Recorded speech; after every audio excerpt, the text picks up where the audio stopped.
Good afternoon, guys. Good afternoon once again. Welcome to South Africa Lately, a channel that discusses South African trending news. We do, however, grab here and there from international news when it is trending enough to be brought here. Please do understand that I'm not a politician. I do not have deep knowledge in politics. However, I am a South African citizen who is also a voter, and I do believe that my views count when it comes to political affairs of our beautiful country. In this case, the political affairs of Zambia and that of South Africa. See, the whole thing is like from a movie, and I'm just asking myself, are we gonna go anywhere as Africa if we still have this kind of leadership? Are you that corrupt that you cannot be buried in your country? Are you that the current president can go? Are you that vindictive to an extent that you cannot have a dignified burial for a former head of state in his own country? And they've already left. Why are you poking them from a distance? Why don't you allow them to bury their loved one in dignity? Then you deal with them later. Was this a trap? Was there a trap that we were running away from? Is them burying their father or husband in South Africa valid because of what they are running away from Zambia? I have a lot of questions, but I am going to share my full commentary after you have watched these video clips.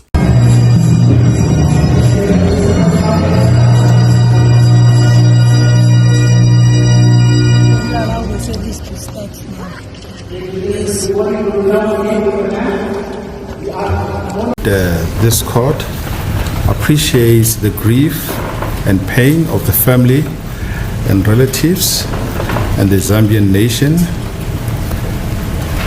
caused or as a result of the retired President Lungu of Zambia, who passed on the 5th of June 2025. The deceased, especially as our culture as Africans, should be laid to his final resting place in a respectable manner. I also just want to thank the legal representatives for meaningfully having a discussion about this serious matter and reaching an agreement as to how the legal process would go forward should the parties not reach an agreement. And I think since the public has got an interest in this matter, I'll read the order that I make in respect of this matter. By agreement between the parties, an order is made in the following terms. The first to seventh respondents undertake not to proceed with the funeral and or burial of the late president pending the finalization of the application in prayer 5. Infra. 2. If any party wishes to intervene in this application, they are to file their notice of motion and founding affidavit and or any answering affidavit on or before the 18th of July 2025. If any party wishes to be joined in this application as an amicus curiae, such party is to file its notice of motion and founding affidavit on or before the 18th of July 2025. The notice to oppose is to be filed by the respondents on or the notice of motion is to be filed by the respondents or any party who's got an interest in this matter on or before the 30th of June 2025. The applicant is ordered to file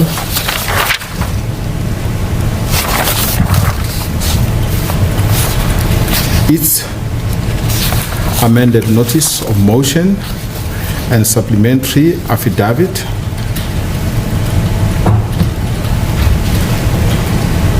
seeking the repatriation of the body of the late President of Zambia on or before the 4th of July 2025. The respondents are ordered to file their opposing affidavits on or before the 11th of July 2025. 7. The applicant is ordered to file its replying affidavit and heads of arguments chronology and list of authorities on or before the 18th of July 2025. Respondents are to file their heads of arguments, chronology, and list of authorities on or before the 24th of July 2024. Parties are to file their joint practice note and joint chronology on or before the 25th of July 2025. This matter would be heard as a special motion on the 4th of August 2025. All parties agree to electronic service on their appointed attorney of record. The costs of the urgent application are reserved to be determined when the main application is heard.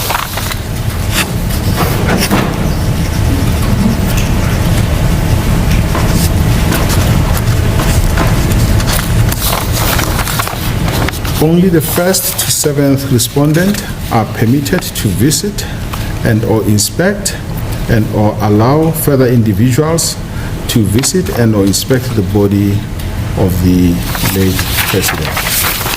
That is the order of the court. My pleasure, Your Honor. Court adjourns.